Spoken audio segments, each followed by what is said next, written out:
When a woman thinks her feelings are all that count, she doesn't care who suffers.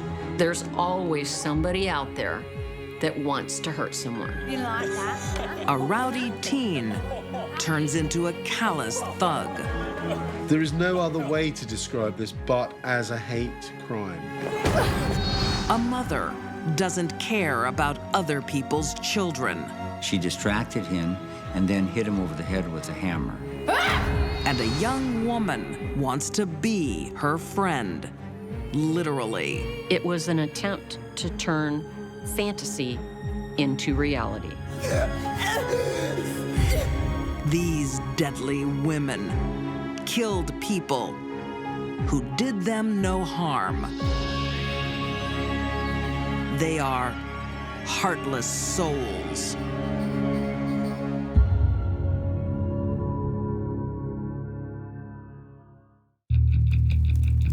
Teenagers love to connect. To them, everything was a game. Social networking means sharing everything. They were almost reveling in what they were doing. Good and bad.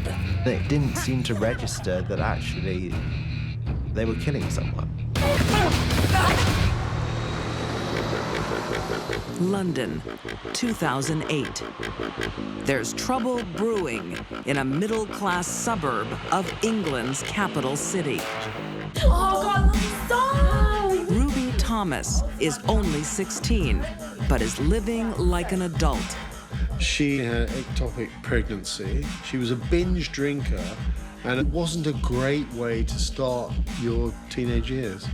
Ruby, you need to turn that music down. Her single mom tries to keep Ruby on the straight and narrow. Ruby's mother was, by all accounts, a hard-working and caring mother. Have you been drinking? No. Her mum saved and scrimped in order to get her going to a privately funded school. I think it was something like £16,000 a year. You young lady are absolutely unbelievable. Close the door. Ruby is smart and excels in class. Ruby appeared to be a bright student. She was good at maths and certain other subjects. But good grades don't make up for her out-of-class behavior. She was someone that broke the rules. She was wearing makeup at this school where that was against the policy. She reveled in having a reputation for being a hellraiser. Ruby wants to be the tough girl. She was very nasty to a lot of the other girls and would call some of them ugly and make them cry. I think she hated anyone that was perceived to be different. She clearly felt that she could just belittle them, bully them, intimidate them. You want to show at least a little bit. Like, you want to, you know, he's always thinking. Ruby was always angry, always looking for a fight. She seemed to try to get herself kicked out. And eventually she was expelled from that school. Ruby's belligerent behavior worsens. What are you looking at, young bag? You want a taste? By the age of 15, Ruby had a criminal record for drunken and loutish behaviour. But you'd love a little taste. Oi, sit down! Fob off! Drinking transforms Ruby, the loudmouth, into something more sinister. Come on, little sweet. Sit down or get out! And when she'd consumed alcohol, she became incredibly violent. There was a lot of anger inside her, Get out! and it would all come out and explode when she began drinking alcohol. You know what? Get back, Grandpa. She was very aggressive. If you were seeing trouble, she probably would have started it, particularly when she was drunk. Back, Grandpa. Huh? In 2007, Ruby is convicted of the vicious assault on a bus driver. Being a violent drunk is following in her father's footsteps. 6 years earlier, 11-year-old Ruby idolizes her father Danny's home. until the day he doesn't come home. When Ruby was only 11, her father went to prison for killing a man. He stabbed a taxi cab driver 28 times. Learning her father is a killer changes everything for Ruby. I think the moment that her dad went to prison, you could see that family life was just falling apart. Seeing her father incarcerated for murder might have told her, this is your lot as well. You are his daughter. It was like she couldn't wait to be just like her father. At an age when most teenagers are thinking about their future, Ruby is caught in her past. What are you wearing on your With her head? anger and alcoholism growing, she is a ticking time bomb. Oh, hello, girls. All these traumas and problems that were occurring to Ruby culminated in one appalling incident. They disgust me. Somewhere, sometime, someone will pay. Look at him. She was looking for trouble. She wanted to hurt someone. Have them. A loving mother and a private school education can't tame English teenager Ruby Thomas. Get back, Grandpa. After her father is convicted of murder, Ruby's life spirals out of control. Inside, she found it very hard, I think, to deal with the fact that her father wasn't around. But in terms of her exterior, she was someone that just didn't give a damn, really, in terms of what other people thought about her. Trafalgar Square, a landmark meeting place for Londoners and tourists. On September 25th, 2009, Ruby is there with two friends, 18-year-old Joel Alexander and 17-year-old Rachel Burke. They formed what one could really describe as a mini gang. Oh, hello, 8-ball. I can see my reflection in your head. Ruby starts harassing passers-by for sport. Moo!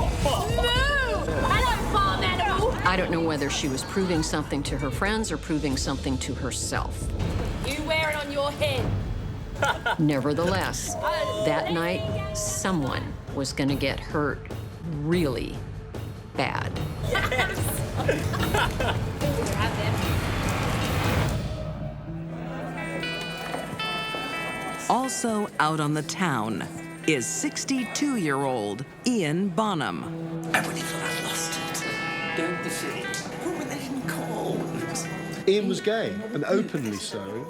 Had been for some years. Because of his age, he spent a lot of time hiding his homosexuality, but it's a reflection of the way society has changed in recent years that he felt confident enough to come out.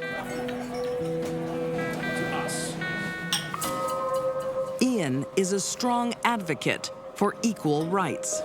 If he saw what he deemed to be an injustice, he would walk in and try and solve the problem. He was well known for this. He wasn't afraid to speak his mind, and he wasn't afraid to challenge people.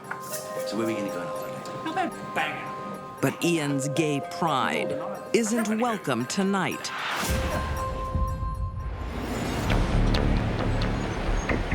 Ian and his friend end up in Trafalgar Square.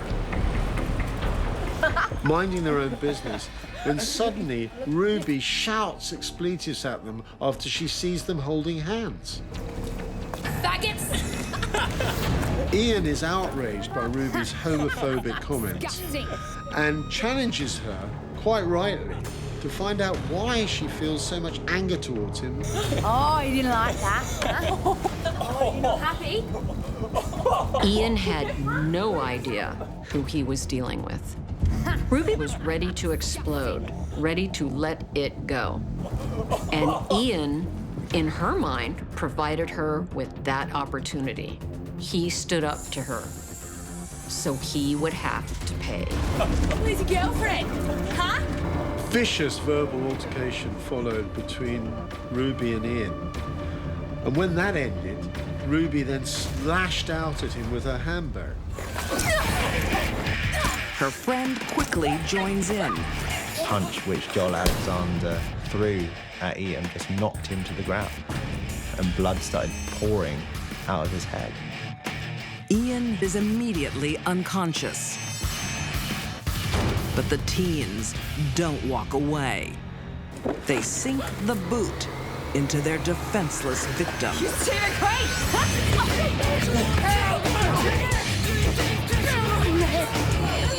They were still punching and kicking his body, so much so that his head was swinging from side to side. It seemed like a scene from a horror film, really. They were almost reveling in what they were doing. Both girls were laughing and smiling and shouting obscenities, like a scene out of Clockwork Orange.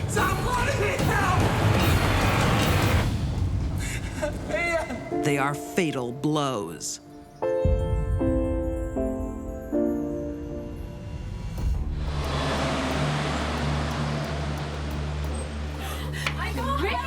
If the gang has any remorse, they don't show it. The girls were later spotted giggling and dancing as they entered a nearby elevator as if they didn't have a care in the world.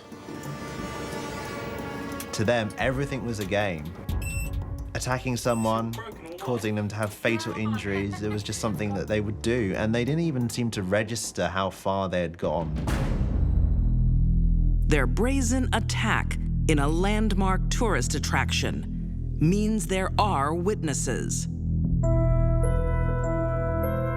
To make the police's job even easier, the teens brag on social media.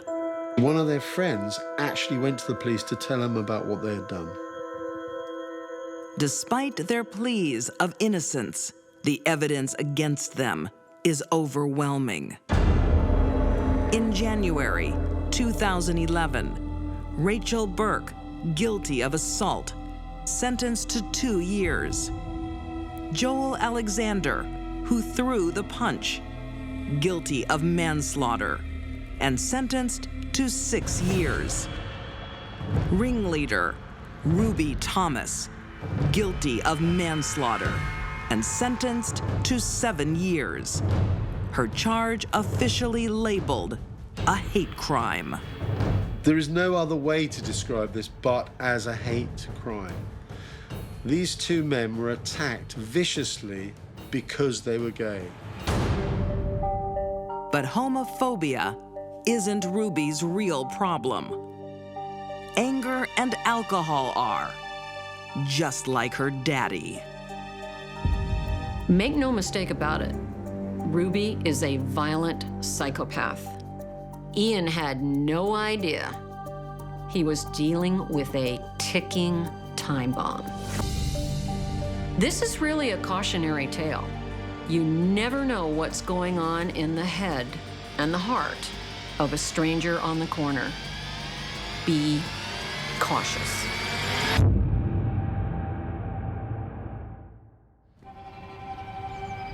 On December 2nd, 1978, in a quiet community in Santa Barbara, something happens that strikes fear into every parent's heart. A missing child. It was on a Saturday, which was typically a busy day for us at the market. Yolanda Magana remembers the day well. As a 12-year-old in her family's grocery store. My mom wanted to go shopping because Christmas was around the corner. My dad said, sure, you can go ahead and leave. I'll take over the register. You know, you taking the kids with you? And she said, sure, I'll take the kids with me. Javier, is he going with you? Oh, yeah. Go get your brother. But when they are leaving, Yolanda can't find her 7-year-old brother, Javier. We weren't sure if my dad didn't hear that we said he wasn't with us or if we just left. Both parents think the little boy is with the other. He's not. He's left alone to play. When Yolanda and her mother return, they discover he's missing. I remember going out to look for him. And I went to check with his playmate. And he had told me, you know, that he hadn't seen him ever since he had gone across the way into Julia's apartment. Javier! Ayúdeme con algo, por favor. I'll be back in a minute. Javier was last seen walking into the apartment of local babysitter, 22-year-old Julia Diaz.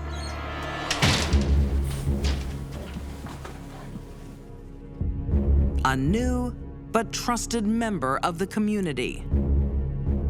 Being we were familiar with this apartment, I didn't hesitate to knock on the door and ask, you know, if my brother was there.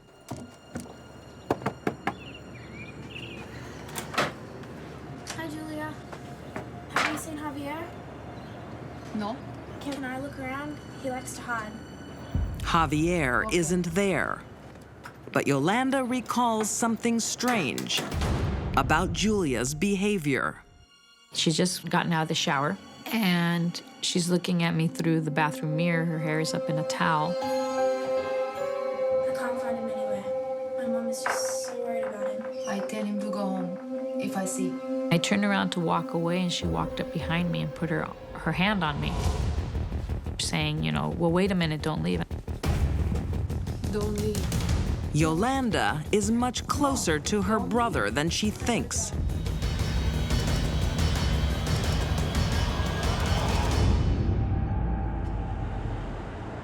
Julia, a Mexican immigrant, has a troubled and violent past.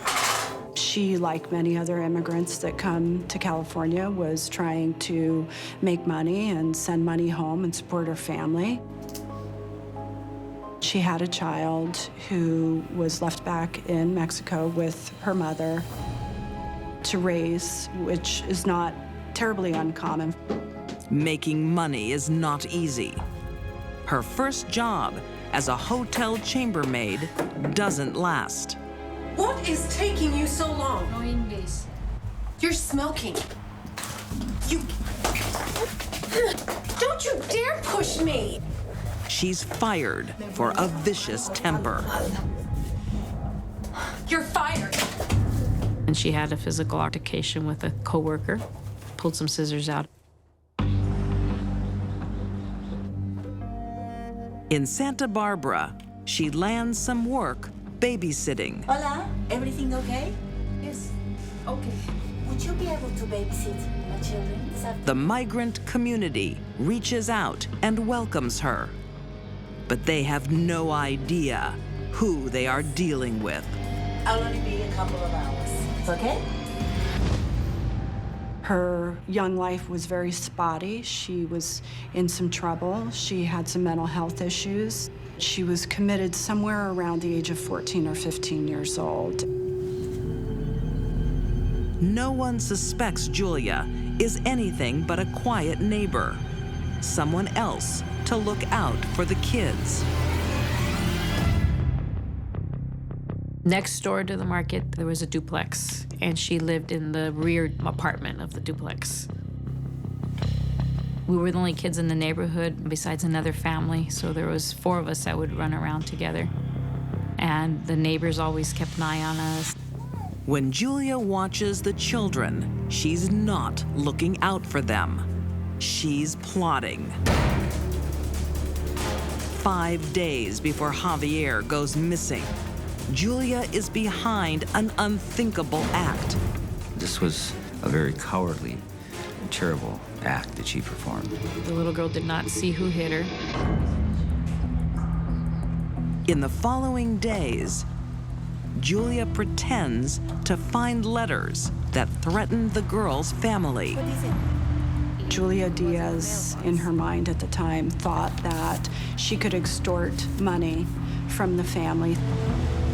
since they were now in a state of terror around the attack. They said something like, if you don't give me the money, worse things will happen. Julia wants big money. The extortion notes ask for $10,000. Pretty much all Julia has ever known is violence with other humans. Julia never learned to live peacefully with other people, picking fights and stealing. That's how she survived. The family isn't rich and don't have anything close to $10,000. After 5 days without a payment, Julia decides to show she's serious. This time, 7-year-old Javier is in her sights. I don't know exactly what she said to catch his attention and to have him go into the apartment, but it had to be something he was familiar with if he went so willingly. Javier walks into a trap. Santa Barbara, 1978. 22-year-old babysitter Julia Diaz is trying to extort money from families by threatening their children. Julia sets her sights on another family and lures 7-year-old Javier Angel into her home. It is suspected that once the little boy was missing, she was going to follow up with another note saying, I told you I wanted money, you didn't give it to me, now your child is missing. Give me the money and I'll return him. Javier is not going home. Javier survives the blow and the strangling, but can't survive suffocation. He would have died within a matter of a minute, maybe, without air, without oxygen. A child that young would just, he wouldn't have lasted very long. Julia Diaz is a violent, evil person. Anyone that would do something against a child is not a good person. Hi, Julia. Have you seen Javier? When Javier's sister Yolanda comes looking for him that afternoon, she has no idea she's talking to her brother's killer. What possibly could my brother have ever done to have deserved something like that? Nobody deserves that. Can't find him anywhere. While the search for Javier is underway, the killer makes an eerie appearance at the family store. Julia went into the market and asked her victim's parents if they could sell her something to wash the blood out of her clothes. Hello? I mean, she was like a psychopath. She had no feeling. Kill a child and ask her parents, how do you get blood from the child off my pants? I mean, jeez. Julia? She was either being stupid or sadistic. Do you have good cleaner Or maybe something in between. or blood on clothes? Whatever Julia is thinking, she has no time for her next move. Police already have her in their sights. Sadly, they are too late for Javier.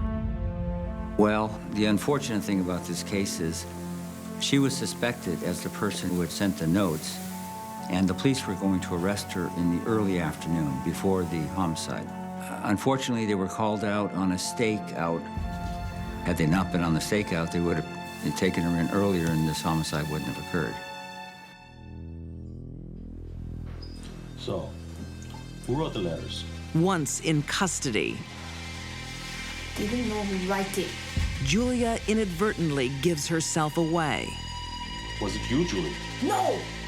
And you had nothing to do with Javier's death? No, I did not hit that boy. She said, I never hit that boy. And how do you know the boy got hit? Who said it? Now, a person not knowing anything about what happened wouldn't say, I didn't hit the boy. I never said that. It's like saying I didn't stab the person. How would you know he was stabbed? Javier is soon found under Julia's bed, his little body still warm. Feeling his warm body and knowing that he was likely still alive when he was stuffed in those bags.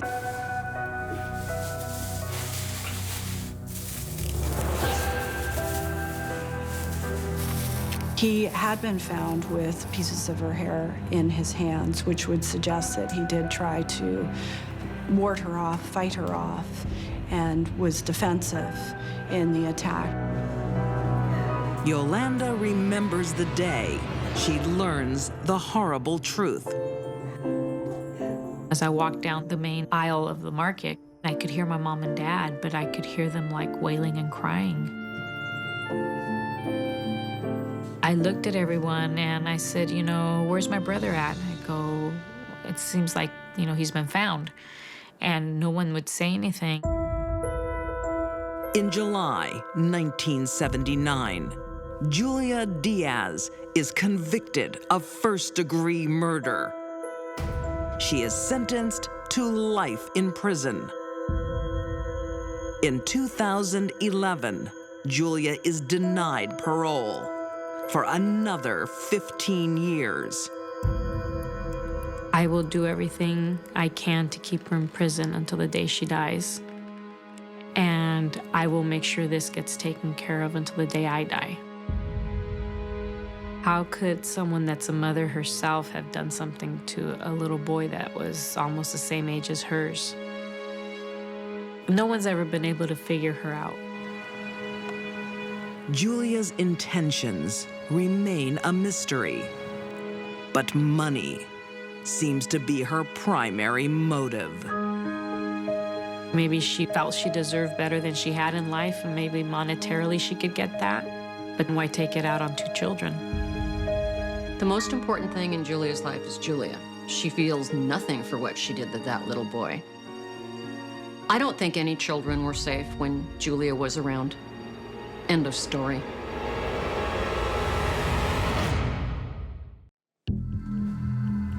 Some girls grow up fantasizing about looking and acting like someone else. She was slim, she was beautiful, she was a dancer. But what if it becomes a reality?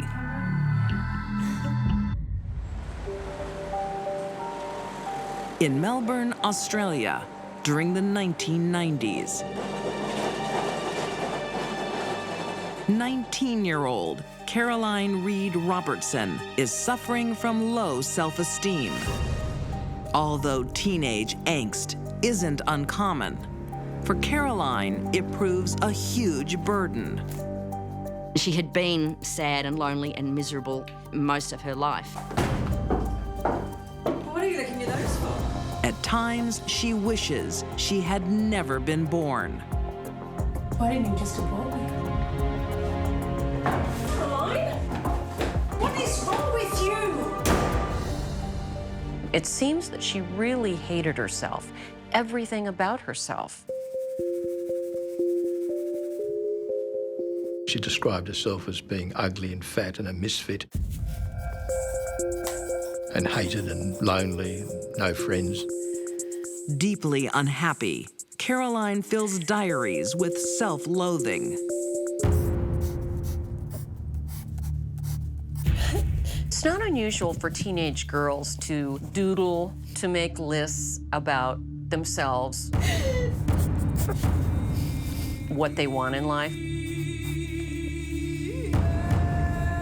But they usually grow out of it by the time they're 14, 15. That didn't happen for Carolyn. She was making lists when she was 20. Everything with Carolyn went to the extreme.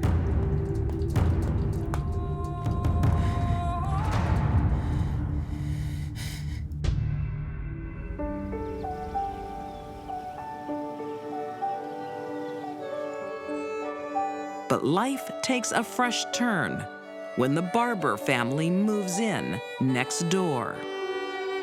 3 daughters, all with artistic pursuits. Caroline gets to babysit the talented children. Just call me on this number if you need anything, okay? Yeah, sure. Thanks. All right, I'll be back at 5, okay? Okay, All right. bye. Bye, Mom.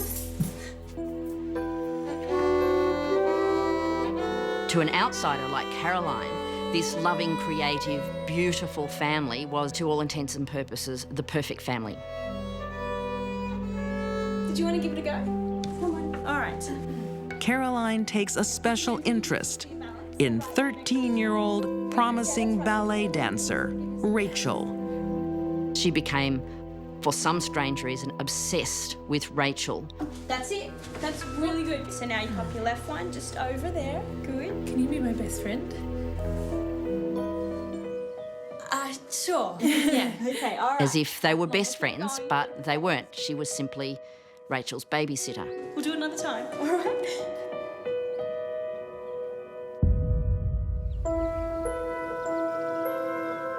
In Caroline's eyes, Rachel is perfection. What was that one where you balanced on one foot? In 1997, Caroline asked to take some photographs of Rachel, allegedly for a school project that she was doing.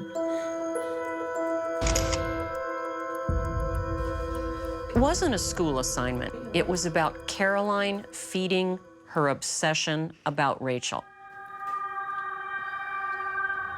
She was quite mesmerized by her and really had her up on a pedestal.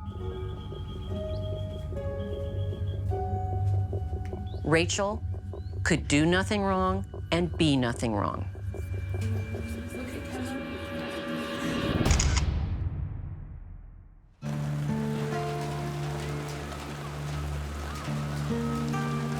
In contrast, Caroline's old friends have always teased her. I heard you wanted to be a singer or a dancer or something. Oh. Maybe you can sing for us. Yeah. I can show you a dance move. Yeah, do that. Perfect. About her desire to be a dancer, like Rachel. She seemed to have been the object of amusement of her friends, so that when she would make a suggestion, I want to be an actress or a dancer or something, that would be met with laughter and derision, which made her even more unhappy and lonely. Oh, don't go. I want to see more. Encore.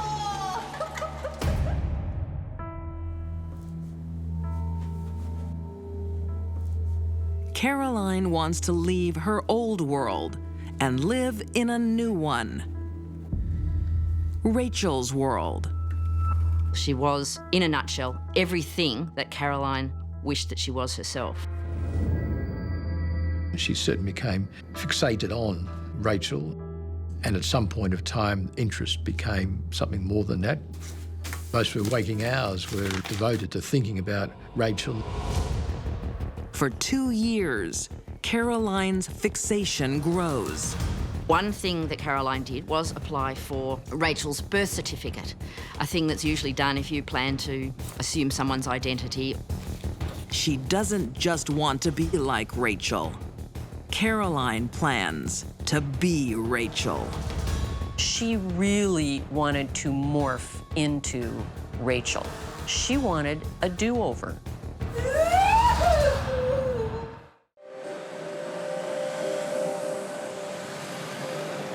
Melbourne, Australia, 1999. 21-year-old Caroline Reed Robertson is obsessed with a young friend. 15-year-old Rachel Barber. Caroline saw in Rachel things that she didn't have herself and wanted. Some would call that a fixation. I call it jealousy. Caroline wants a new life. Rachel's. In her mind, taking it is the only way to achieve her goals. It was an attempt to turn fantasy into reality.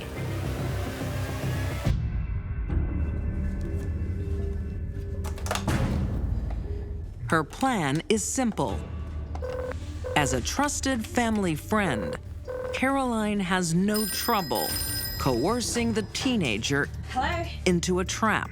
Rachel, it's Caroline. Hi, Caroline. The ruse was going to be used that she had obtained some job for her which was going to pay her a fair bit of money, which for a young girl of 15 was very attractive. The pay is really good. Really?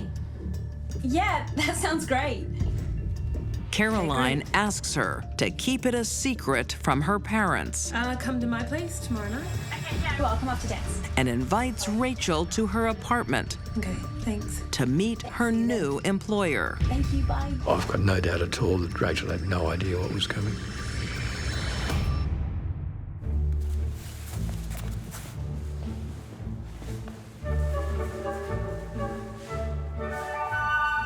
On March 1st, the stage is set.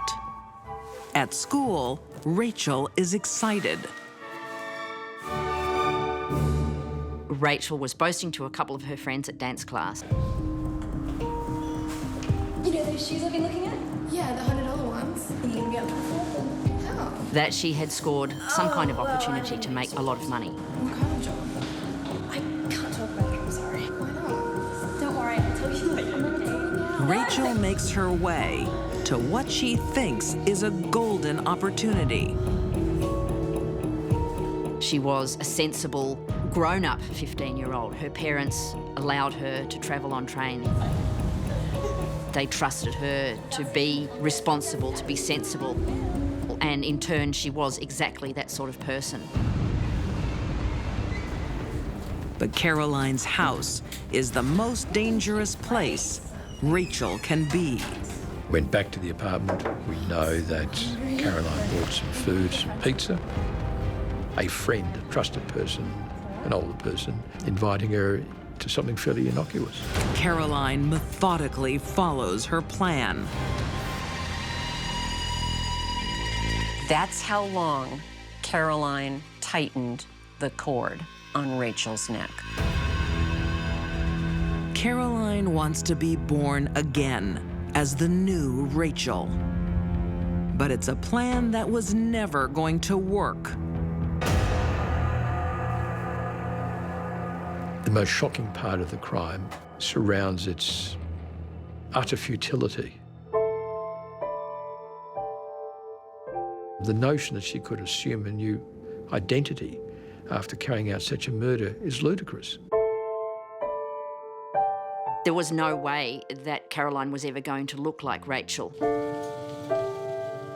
By removing the life force from Rachel, Caroline can't keep it for herself. It's gone.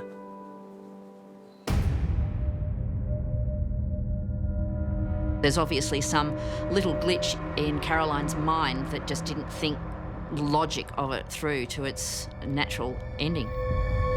The only transformation is that Caroline is now a killer. Caroline bundled her body into a wardrobe, still with the cable around her neck, and left her there for 2 days.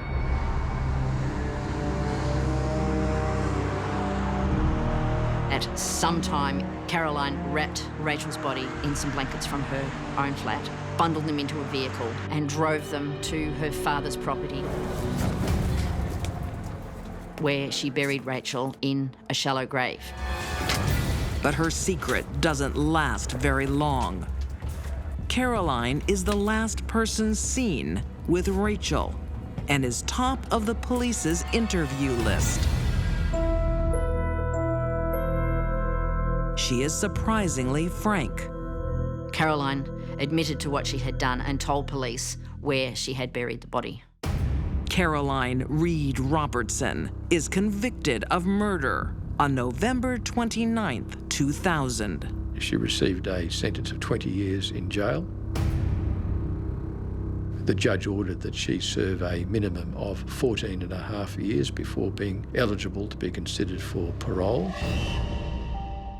With time already spent in custody, Caroline is up for parole in late 2013. Some believe the murder was an act of insanity, but the court doesn't agree. Well, the plea of guilty is an acknowledgement of not only the act of killing, but it's also that you possess the necessary mental element, that is an intention to kill. For others, it was a simple human failing. Some psychiatrists would look at this murder and say that Caroline was overwhelmed by a deep-seated need to shed her own skin and become someone else. I say she was motivated out of jealousy, pure and simple. In prison, Caroline gets another life, but nothing like the one she so desperately admired. Rachel is gone forever, taken from her devastated family. The whole event just seems so pointless and sad from everybody's perspective. Rachel is dead. Caroline's life has been ruined. One doesn't know what the future will hold for her when and if she comes out of jail. It's just an all-round tragedy. These deadly women brutally stole lives for their own satisfaction. Ruby Thomas fostered a love of hate and killed a stranger. Julia Diaz stole an innocent life for greed.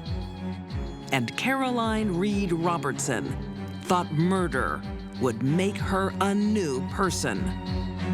Their hatred destroyed innocent lives because they were heartless souls.